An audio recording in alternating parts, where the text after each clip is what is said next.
ವಿಶ್ವ ಪರಿಸರ ದಿನಾಚರಣೆ ಅಂಗವಾಗಿ ನಂಜನಗೂಡಿನಲ್ಲಿ ತಾಲೂಕು ಆಡಳಿತ ವತಿಯಿಂದ ಗಿಡಗಳನ್ನು ನೆಡುವ ಕಾರ್ಯಕ್ರಮವನ್ನು ಹಮ್ಮಿಕೊಳ್ಳಲಾಗಿತ್ತು. ತಾಲೂಕಿನ ಹರತಲೆ ಗ್ರಾಮದ ಕೆರೆಯ ಸುತ್ತಮುತ್ತ ಹಾಗೂ ನಂಜನಗೂಡು ಪಟ್ಟಣದ ತಾಲೂಕು ಆಡಳಿತ ಭವನದ ಮುಂದೆ 1000ಕ್ಕೂ ಹೆಚ್ಚು ಗಿಡಗಳನ್ನು ನೆಡುವ ಕಾರ್ಯಕ್ರಮವನ್ನು ತಹಶೀಲ್ದಾರ್ ಶಿವಕುಮಾರ್ ಕಾಸನೂರು ಅವರು ಚಾಲನೆ ನೀಡಿದರು. ಇನ್ನು ನಂಜನಗೂಡು ಸಾಮಾಜಿಕ ಅರಣ್ಯ ವಲಯ ಹಾಗೂ ತಾಲೂಕು ಆಡಳಿತದ ವತಿಯಿಂದ ಹಮ್ಮಿಕೊಂಡಿದ್ದ ಈ ಕಾರ್ಯಕ್ರಮದಲ್ಲಿ ತಹಶೀಲ್ದಾರ್ ಶಿವಕುಮಾರ್ ಕಾಸನೂರು ಹಾಗೂ ಉಪವಲಯ ಅರಣ್ಯ ಅಧಿಕಾರಿ ದಯಾನಂದ್ ಭಾಗವಹಿಸಿ ಕೆರೆಯ ಅಂಚಿನ ಸುತ್ತಮುತ್ತ ಸರ್ಕಾರಿ ಗೋಮಾಳದಲ್ಲಿ ಗಿಡಗಳನ್ನು ನೆಡುವುದಲ್ಲದೆ ಕಂದಾಯ ಇಲಾಖೆ ಅಧಿಕಾರಿಗಳು ಸೇರಿದಂತೆ ಸಾರ್ವಜನಿಕರಿಗೆ ವಿವಿಧ ಬಗೆಯ ಸಸಿಗಳನ್ನು ತಹಶೀಲ್ದಾರ್ ಅವರು ವಿತರಿಸಿದರು. ಇನ್ನು ರಾಜ್ಯ ರೈತ ಮುಖಂಡ ಬೊಕ್ಕಳ್ಳಿ ನಂಜುಂಡಸ್ವಾಮಿ ಸೇರಿದಂತೆ ಸ್ಥಳೀಯ ರೈತ ಮುಖಂಡರು ಹಾಗೂ ಕಂದಾಯ ಮತ್ತು ಅರಣ್ಯ ಇಲಾಖೆ ಸಿಬ್ಬಂದಿಗಳು ಈ ಒಂದು ಕಾರ್ಯಕ್ರಮದಲ್ಲಿ ಭಾಗವಹಿಸಿದ್ದರು.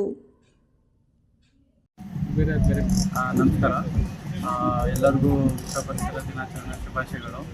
ಇಂದು ನಾವು ಹರತಲೆ ಕೆರೆ ಮತ್ತು ನಮ್ಮ ತಾಲೂಕು ಆಡಳಿತ ಕಚೇರಿ ಮುಂದೆ ಗಿಡ ನೆಡುವ ಮೂಲಕ ಪರಿಸರ ದಿನಾಚರಣೆ ಅಂಗವಾಗಿ ನಾವು ಆಚರಣೆ ಮಾಡ್ತಾಯಿದ್ದೀವಿ. ಸೊ ಈ ದಿನ ಸುಮಾರು ಅಲ್ಲಿ ಹರತಲೆ ಕೆರೆಯಲ್ಲಿ 1000 ಗಿಡ ನೆಟ್ಟಕ್ಕೆ ಯೋಜನೆ ಮಾಡ್ಕೊಂಡು ಅಲ್ಲಿ ಪ್ರಾರಂಭ ಮಾಡಿ ಇಲ್ಲಿ ಬಂದಿರೋದು. ಸೊ ಇಲ್ಲಿ ಅರೌಂಡ್ 40 ಗಿಡನೂ ನೆಡ್ತಾ ಇದ್ದೀವಿ.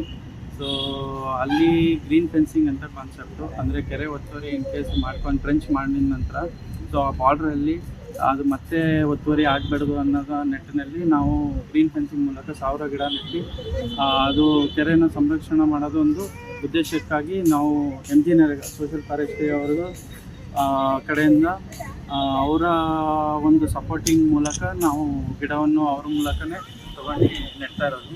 ಸೊ ಬರೋ ದಿನಗಳಲ್ಲಿ ಒಂದು ಕೆರೆ ಎಲ್ಲ ಸುಮಾರು ಕೆರೆಗಳು ನಾವು ಇನ್ ಕೇಸು ಕರೆಕ್ಟಾಗಿ ಬಾರ್ಡ್ರನ್ನ ಫಿಕ್ಸ್ ಮಾಡ್ಕೊಂಡು ಕೆರೆ ಆಗಲಿ ಸ್ಮಶಾನ ಆಗಲಿ ಸೊ ಈ ಥರ ಪ್ಲ್ಯಾನ್ ಮಾಡ್ಕೊಂಡಿದ್ದೀವಿ.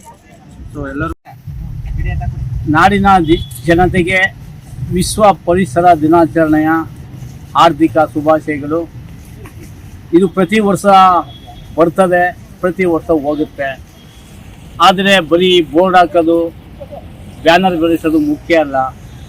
ಏನು ಪರಿಸರದಿಂದ ಲಾಭ ಆಗ್ತದೆ, ನಷ್ಟ ಆಗುತ್ತೆ ಅನ್ನೋದಕ್ಕೆ ಈ ವರ್ಷ ಸತತವಾಗಿ 6 ತಿಂಗಳಿಂದ ನಮ್ಮ ದೇಶದಲ್ಲಿ ಬರಗಾಲ, ಕುಡಿಯೋದಕ್ಕೆ ನೀರು ಇಲ್ಲದೇ ಆವರಿಸಿತ್ತು.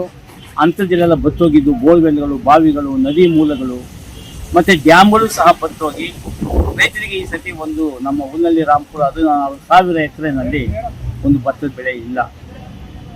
ಮತ್ತು ಬೆಳೆದ ಬೆಳೆನ ಉಳಿಸ್ಕೊಳ್ಳೋದಕ್ಕೂ ಸಹ ಬೋರ್ವೆಲ್ಗಳೇ ಅಂತರ್ಜಲ ಬತ್ತೋಗಿತ್ತು.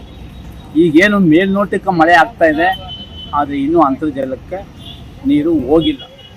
ಯಾಕಂದರೆ ನಮ್ಮ ಮನುಷ್ಯನ ದುರಾಸೆ ದುಃಖಕ್ಕೆ ಮೂಲ ಅಂತ ಬುದ್ಧ ಹೇಳ್ತಾರೆ.